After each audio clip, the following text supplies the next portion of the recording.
So tonight is the premiere of Damsel here in Berlin, and soon we're gonna take some interviews, and we're looking forward to meet the actors and the directors.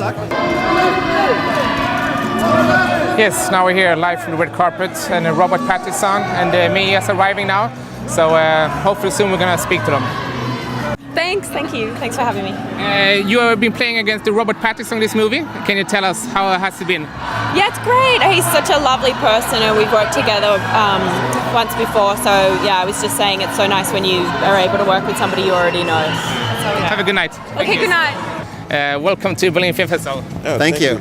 So you've been directing this movie. Tell us, what was the experience with shooting this movie? It was an adventure. Out in the wilderness, with animals and all kinds of crazy stuff. Was that a big challenging with the? It was challenging, but it's what we signed up for. It was part of the fun of the experience of making it, but it was great. Yeah. Thank you so much. Have a great evening. Thank you. Thank you.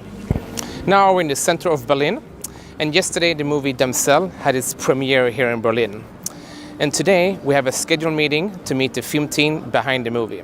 So we're going to meet the two directors, David and Nathan Sellner, and also going to meet the leading actress, Mia Wasikowska. Nathan, Mia, and David, welcome to Berlin Film Festival. Thank you. It's great to have you here.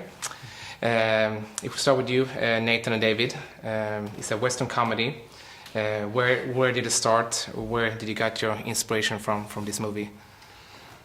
Well, we're big fans of the Western genre in general. Just grew up loving them, and so we've always wanted to do one. And I don't know, just when trying to come up with an idea of what kind of story we wanted to tell, or what kind of characters we wanted to have in it, we like the idea of taking the certain tropes and cliches, of the Western genre that become kind of tiresome or overly familiar, and then using that as kind of a shorthand to set up the film, and then subverting it into something different. Mm-hmm. And I have to say, after seeing the movie, I would like to say the costumes and the set were was a perfection. Was that a huge challenge that you spent a lot of time on? Yeah, and we were influenced by other films, but also, when we worked with Terry Anderson, the costume designer, and Scott Cuzio, the production designer, they brought so much to the table and really did a lot of research on the period. And the nice thing about kind of working with the tropes of the Western genre is we didn't set the film in a specific date or time. It was sort of like just in this 80-year span in the 1800s. So we were able to pull neat things that we would see from historical photographs or from other films, and kind of like make this mythical West as opposed to like a very fictionally accurate. But there was we wanted it to feel very real and feel very authentic in terms of what you were seeing, so that you could accept it as being a true Western in that regard. But we didn't care about accuracy. Okay. When we still talk about the environment and the set, and Mia, when you came into the movie, you really felt like you were back in that time? Oh, cool. Thank you. Yeah, it was amazing. I mean, I just was so blown away by like Scott Cuzio and those guys. They built that entire little Western village. Probably in a really quick, a month. In like a month, they built this amazing set, and just walking around it. And I remember coming in one day, and there were like pigs coming out of a wheelbarrow and kittens, and so you really felt alive. Yeah, it was incredible. They did such an amazing job. It's again, like you get to learn all these random skills that you'd never really, have the chance to or think to do, and so it was. Mia was the best on the horse. I was, yeah. It was the getting on and off with dynamite. That was most impressive. That one shot where all in one when shot. we were editing, we had no idea how you did it, but she's got this contraption and guns and and it's all real smooth. It's super fluid, like you did it a million times. Thanks.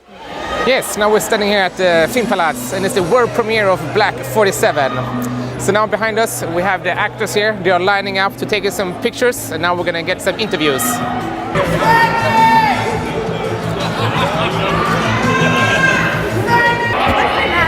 Yes. Jim, Hi, welcome to Berlin. thank you very much. So how does it feel now? World premiere. Yeah, great. It's a wonderful film, and it's great to be here. What a brilliant place to launch it. So tell us about your experience now when you were shooting this movie. In this movie, Yeah. that was good. I play the rather nasty English lord who's he's the sort of the baddie of the film, really, and it's rather which is quite refreshing for me. I usually play very nice people, so it's quite nice to play someone who's fairly horrid and really nasty. Nice to meet you. I'm from Sweden. Sweden, We yeah. made loads of films in Sweden. Yeah, you do? Yeah, I made 3 films in Sweden. Oh, you did? Yeah. Oh, nice. In Gothenburg and in Trollhättan. Oh, Trollhättan. Very good, very good. So now we're standing here with Lance Daly on the world premiere of Black 47. Welcome. Thank you.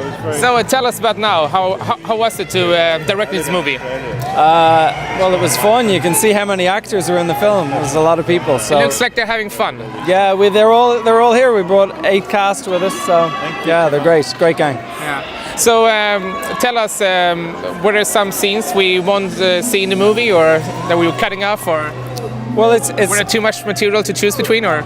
oh yeah, we cut some scenes. You always have to cut. You cut the good ones, you know. Yeah. But yeah, no, there's lots still in there. You know, we kept all the action scenes. Some of the dialogue gets cut. You know. So which scene are you most proud of? Oh, the big one at the end. Yeah. Yeah, the big finale, I'd say. Yeah. That has the most things happening. Yeah. So. Thank you so much, and I wish good luck. Okay, cheers.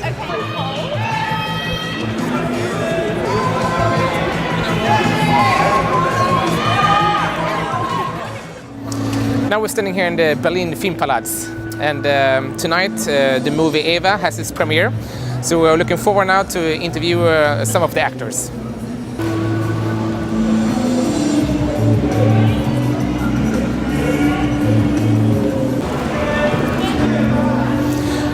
There you can see Isabelle in the white dress, and next to her she has Gaspard, and they are playing the main acting roles in the movie.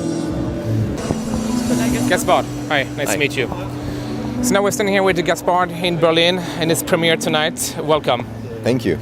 You're having one of the main acting roles. When you first got the script, what went through your mind?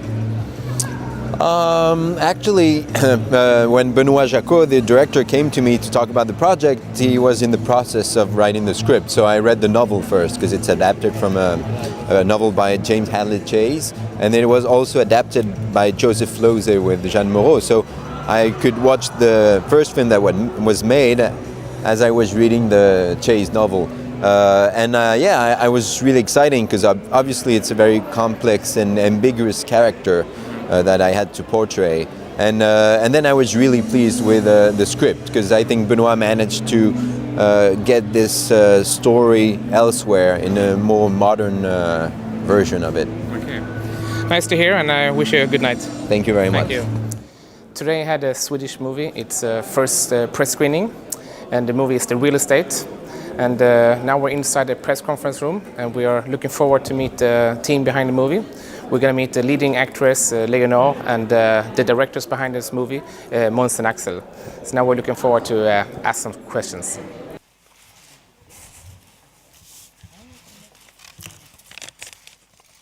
Mans Manson, der Regisseur und Produzent des Films.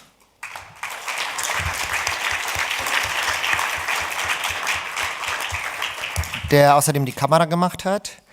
Und dann Leonore Ekstrand, die Hauptdarstellerin.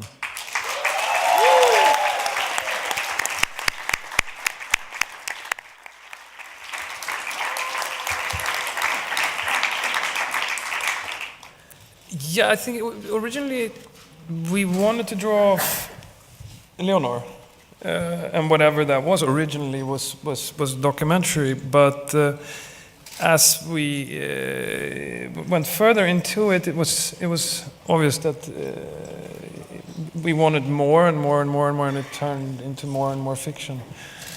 But I think the documentary aspect, as we went into it, was all about Leonor, that we wanted to do a film with her.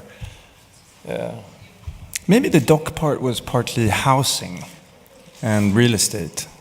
But I mean, it was always really Leonore from the get-go. I mean, that's what we joined forces around, and really that's what the film was all about. And then naturally, the Stockholm housing and real estate was a sort of extension of that. Hi, my name is Marcus, and I'm from Sweden. First, I want to say congratulations that your movie is here in the competition in Berlin. Last time we had a Swedish movie here was in 2009, so I'm very happy that you're here. Thank you. Thank you. And yes, Leonore, I think you did a great performance. In another interview, Måns said that the reason why the movie went as it did, became good, was because of you. And I would say the same, but it was because of them. Honestly, they are absolutely fantastic to direct me and probably to direct anyone. Also because of Sigrid, you know. Yes. Not to forget. And I also want to ask Måns and Axel, which message did you want to get across to the audience? The big one. Big one.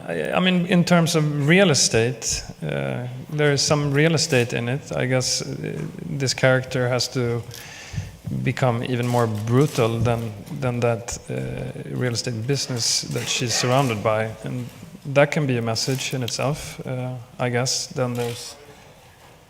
I mean, real estate. It's all over the place, right? I mean, it's not only the universal aspects of us all needing a place to live and a roof over our heads. I mean, it's hard to not get engaged with real estate on so many levels in life and in art. And I think it was just very, very natural for us to dig into that once we decided we wanted to make a film with Leonore, because that was really the entry point.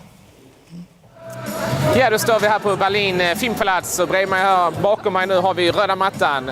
Och kvällen är en spännande kväll. Vi har den svenska filmen Toppen av ingenting som har premiär ikväll. Så vi ser fram emot att träffa skådespelarna och regissören bakom filmen. Så alldeles strax ska vi köra lite intervjuer med dem.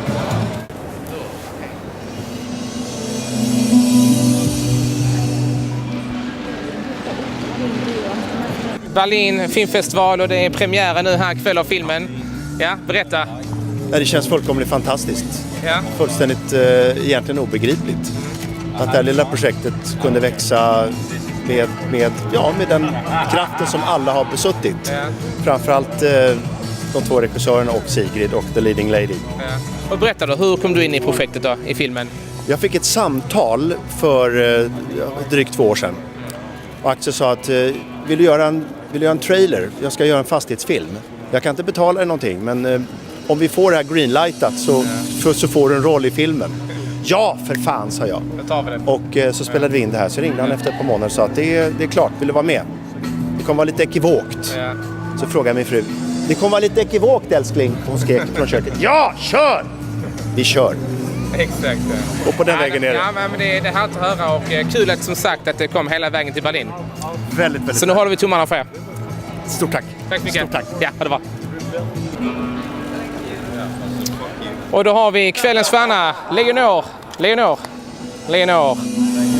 Välkommen hit. Tack så hemskt mycket. Ja, för du berätta nu här, Berlin filmfestival, det är ju premiären. Ja. Och vem kunde tro det, att ni skulle ta ena hit här? Jag visste ingenting till för ungefär 2 månader sedan. Och det är helt enormt och det är jättekul. Och det är en fantastisk stämning. Glad som en lärka är jag. Berätta om den resan då. Berätta om det här när det hände, när de ringde och berättade liksom att nu kommer jag med till Berlin filmfestival. Ja, det var inte särskilt glamoröst, för jag stod inne på en ICA-affär som hade dålig täckning. Och fick hålla mig till apelsinerna i all oändlighet medan jag talade med Måns. Okej. Så det var inte så glamoröst, men jag blev jätteglad naturligtvis. Till här. Lycka till, Lina. Thank you. Ja, då står vi här med Måns, en av regissörerna av filmen, en av skaparna bakom filmen. Välkommen hit. Tackar. Ja, då har vi Axel också. Ja. Då får jag säga här du, stort välkomna hit. Berlin filmfestival, det är premiär. Och vem kunde tro detta när ni började med filmen där hemma, att ni skulle komma hela vägen till Berlin? Berätta, har det funkat in nu den här känslan? Vi är här. Nej, det har det inte gjort. Kanske efter. Eller? Kanske efter, kanske imorgon, kanske om ett år eller kanske aldrig. Men nej, inte riktigt sjungit in. Nej. Om vi kollar tillbaka då under förutsättningarna, när ni började med det här, vad var tanken just då när det här projektet i början? Jobba ihop med Axel. Ett samarbete var det absolut viktigaste. Och Leonor, givetvis. Exakt. Ja. Ett samarbete med Leonor. Om man nu kollar här, man snackar mycket om utmaningarna. Om man nu bortser från finansieringen, vad var er största utmaning då i projektet? Var det några utmaningar utöver det? Låsa en klippning kanske. Låsa en klippning är svårt för något. Framförallt om man är två. För att är man en, då kanske det är enklare. Filma, inga problem. Nej. Bara rulla på, bara köra. Där är vi i synk. Jag tror att det är mer komplext att landa i vad fan är det man har gjort liksom, eller hur? Ett gemensamt ultimat beslut. Och när visste ni att Leonor skulle passa perfekt för den här rollen? Från första början. Det var ingångs... 14 år sedan. För 14 år sedan. När vi jobbade med henne för första gången tillsammans. Ja, men lyssnande, stort grattis till er. Som sagt, senast en svensk film var här var 2009. Så jag håller med tummarna nu att det går hela vägen. Vi med. Okay. Så lycka till. Tack.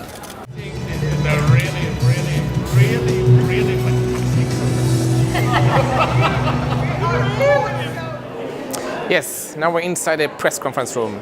And today, the movie 7 Days in Entebbe had its first showing. And this movie is based on a true story. So very exciting.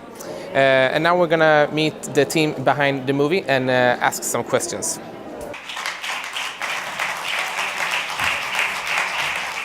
So welcome to the press conference of 7 Days in Entebbe here at the 60th Berlin Film Festival. And of course a warm welcome to Daniel Brühl playing Bonnie Böse.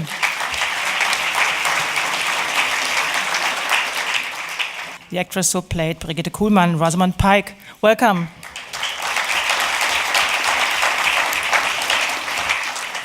And next to me is the director José Padilla. Welcome.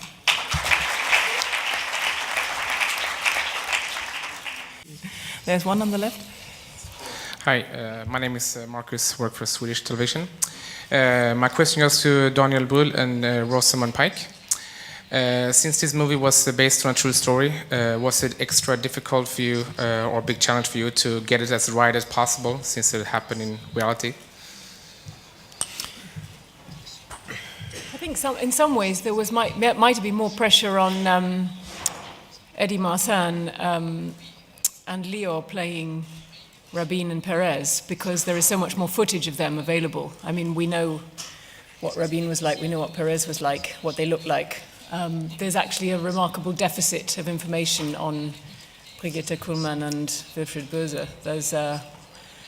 In a way, we had a kind of freedom to fill in some gaps in the stories left by the hostages and a sort of minute amount of information that's out there on the internet.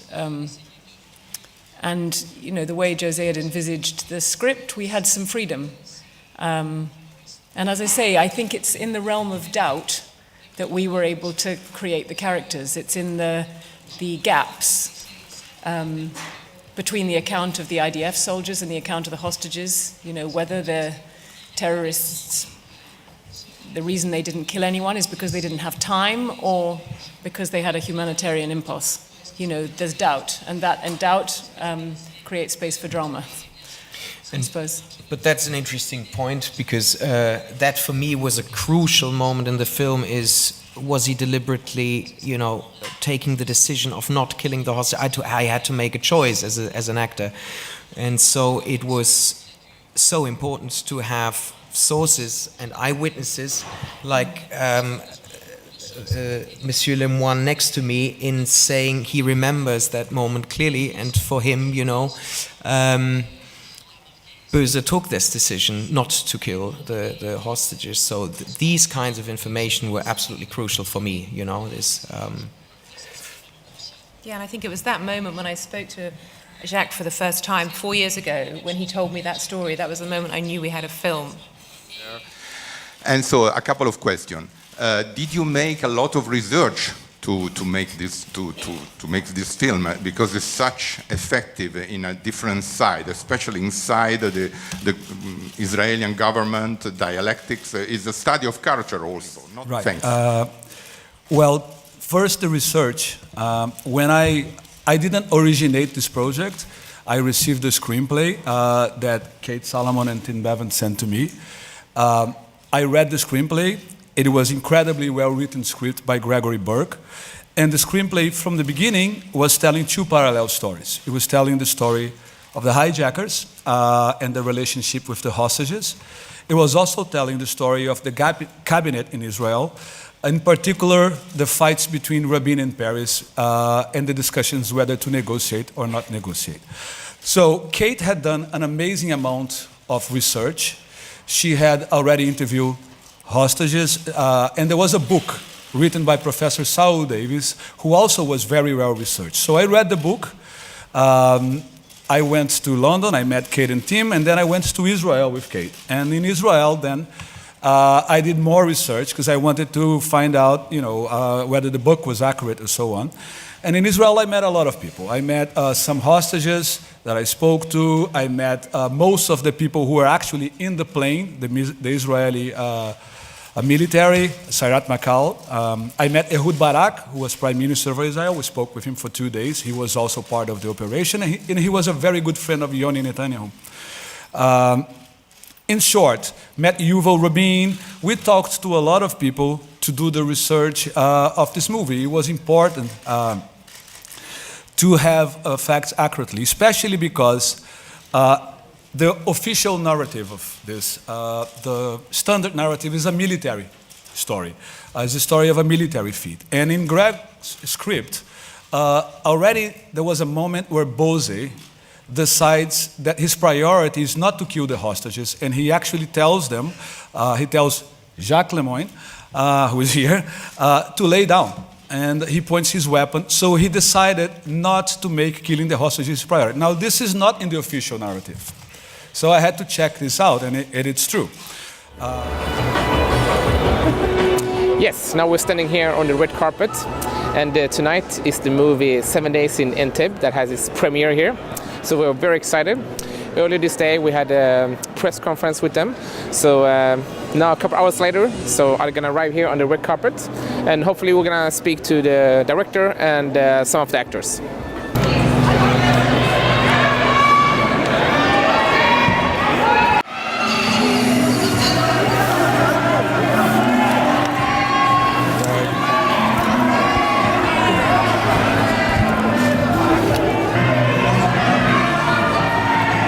So welcome to Berlin. Thank you so much. I just want to ask you, you spent a lot of time on this. This movie is based on a true story, and you've done a lot of research. Was that a big challenge for you? It was. It's a political issue. It's Israel and Palestine, even though it's a historical event. It's one that has influenced history till today. And so we took very good care of it by looking at research, talking to the real people who were there, who are still alive, reading books about it. I got good help from Working Title on that, so yeah. And you said from the beginning, or you said at the press conference, you knew that Daniel was perfect for the role. Yes, I've been watching Daniel since Goodbye Lenin, and I've loved his work from the beginning, and it was a great opportunity for me to be able to work with him. So that's Daniel, Roseman, Eddie Marsh, and I had an amazing cast, you know. Yeah. Thank you so much, Jose. Thank you. Thank you.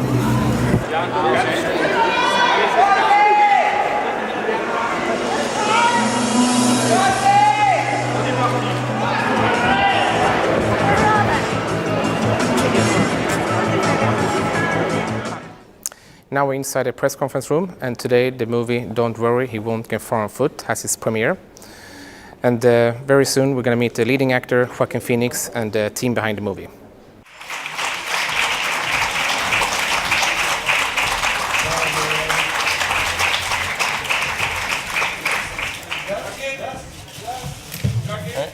Thank you. Hi, my name is Marcus, work for Swedish television. First of all, I will say it's great to have you here. And my questions go to Joaquin Phoenix. It's always difficult to play somebody else, and I know that you did a great job when you played Johnny Cash in Walking the Line. So my question to you is, how did you prepare yourself for this role so it will be as real as possible when you play the cartoonist John Callan? Well, I read his book several times, and Gus had shot some footage. He had like 5 or 6 hours of John. He was interviewing him, and that was really helpful. Because during the research, I learned that each person reacts differently to their accident, and so the physical movements and manifestations change from person to person, even if you have the exact same injury. So it was really useful to see how John's movements changed specifically. I don't know what else I did. I can't remember. It was a year ago. What else did we do? Well, one of John's things was I don't know if he had a souped up wheelchair or not, but he had a very fast wheelchair, and he would, I always thought, go very fast down the street. This is one of the visible things about his life, was that he was always speeding down 21st or 23rd Avenue in Portland very, very fast. I mean, 20 miles an hour on the sidewalk in front of storefronts. And he often had accidents, and I always thought it was his way of having fun. Like he couldn't skateboard necessarily, he couldn't necessarily ski, but he could go very fast in his wheelchair. And we didn't really cover it that well. We have one little bit where he's going. Gus was telling me yesterday that the thing to do when you do interviews is just answer what you want to say. Like, don't answer the question, just say what you want. And he just did it. And I was really impressive. It's amazing. I want to learn how to do that. There you go. Now we're standing here at the Berlin Filmpalaz, and tonight the movie Don't Worry, He Won't Get Far on Foot has its premiere, and the main acting role in this movie is Joaquin Phoenix. So we're looking forward to meet the team behind the movie, and the red carpet has recently started.